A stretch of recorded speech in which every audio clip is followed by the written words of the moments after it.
Today, Trump pardons a turkey, but everyone else is still on his list. This is just another day. And folks, I need you to pay very close attention to what I'm about to show you, because what we witnessed at that turkey pardoning ceremony wasn't just inappropriate. It was a threat to everything we hold dear about the dignity of public office and the moral responsibility of leadership. They say the holidays can be hard when you're hurting, and no one knows that better than Donald Trump. But instead of using this moment to bring Americans together, he's stuck at the office facing some of the darkest days of his second term, using every opportunity to air his grievances. This was supposed to be a big day, a pardon day for a very important beast. It's Presidential Turkey Pardon Day, a tradition meant to bring Americans together, a moment of levity, a chance to show gratitude as a father, as an American who loves this country, who believes in the promise of better days ahead. But before the president could get to this year's lucky bird, he had some loose ends from last year to tie up. Listen to this. After a thorough investigation by the Department of Justice, the FBI, the CIA, into a terrible situation caused by Sleepy Joe Biden, who used an auto pen last year for the turkey's pardon, I have determined that last year's turkey pardons are totally invalid. Think about that for a moment. This isn't a movie. This is real life. A president using a ceremonial holiday event to attack his predecessor over a turkey pardon. Let that sink in. And here's what should concern every American watching this right now. Sleepy Joe wasn't the only one, as are the pardons of about every other person that was pardoned, other than Where's Hunter. Stay with me, because what I'm about to show you changes everything. Is there any Biden Trump won't go after at a presidential turkey pardoning? Look at the neck waddle on that one. Maybe we should call her Jill. Oh, and these turkeys are farm-raised and drug-free, unlike a certain Ashley that we know, attacking a president's family at what is supposed to be a unifying national tradition. And here's what every American needs to understand about where this leads. Trump started off in poor taste, and he just kept going, because apparently he is physically incapable of resisting the urge to spew his bizarre, inappropriate brain vomit, even on a day meant to celebrate gratitude. This affects you, your family, and that's why I'm speaking to you today. But instead of pardon, some of my more enthusiastic staffers were already drafting the paperwork to ship Gobble and Waddle straight to the terrorist confinement center in El Salvador. I'd like to thank the president of that country. It's got the largest prison in history. I've never seen anything like it. If you haven't already, hit that subscribe button, like this video, and consider becoming a member of this channel. If 1,000 of you are watching, I need at least 700 of you to hit subscribe right now. We're in a fight for the soul of our democracy, and your engagement means everything.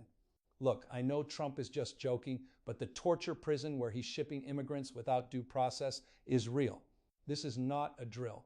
This is happening right now in your name with your tax dollars under your flag. This is a defining moment, a moment where we must recognize what's really at stake. The truth is, Trump doesn't really want good vibes. He wants to complain about people who he thinks have wronged him. Like when he went after Illinois Governor J.B. Pritzker, who pissed him off by declining the federal troops that Donald Trump tried to send him. I was going to talk about Pritzker, but when I talk about Pritzker, I get angry because he's not letting us do the job. I don't talk about people being fat. I refuse to talk about the fact that he's a big fat slob. I don't mention it.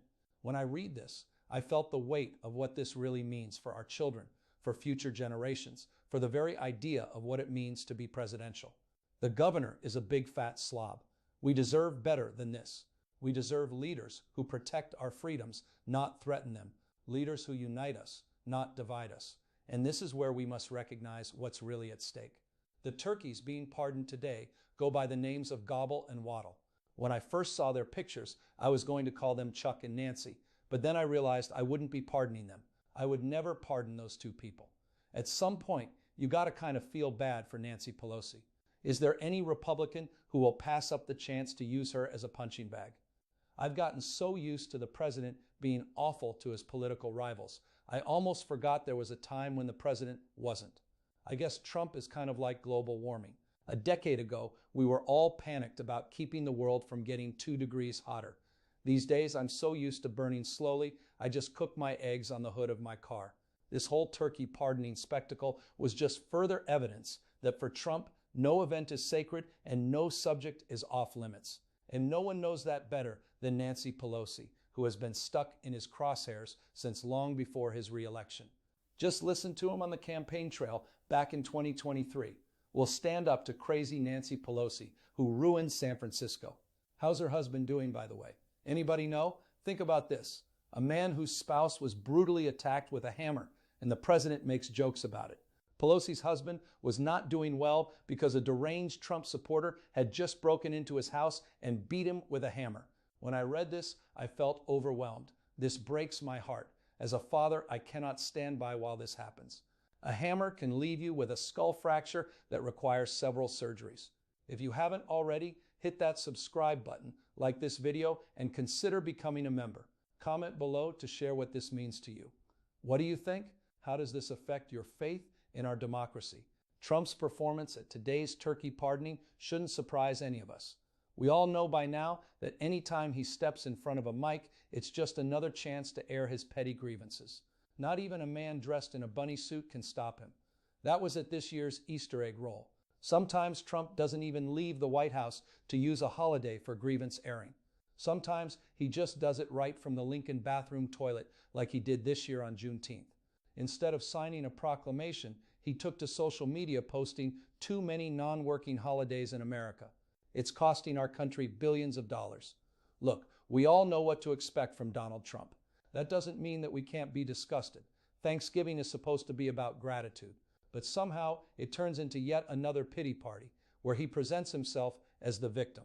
The guy who escaped 2 impeachments, who dodged 4 indictments, evaded 34 felony charges, who has every single branch of government bending to his will. And watching him take what should be a moment to celebrate all you have and turn it into a chance to whine about the few things he's missing is the perfect encapsulation of his presidency.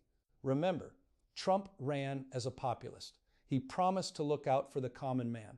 But instead of lowering costs or fixing health care or even holding Jeffrey Epstein's accomplices accountable, he's used his power to help himself. Whether that's using his platform to enrich himself or air his grievances, to attack his enemies, to settle personal scores while American families struggle to put food on the table.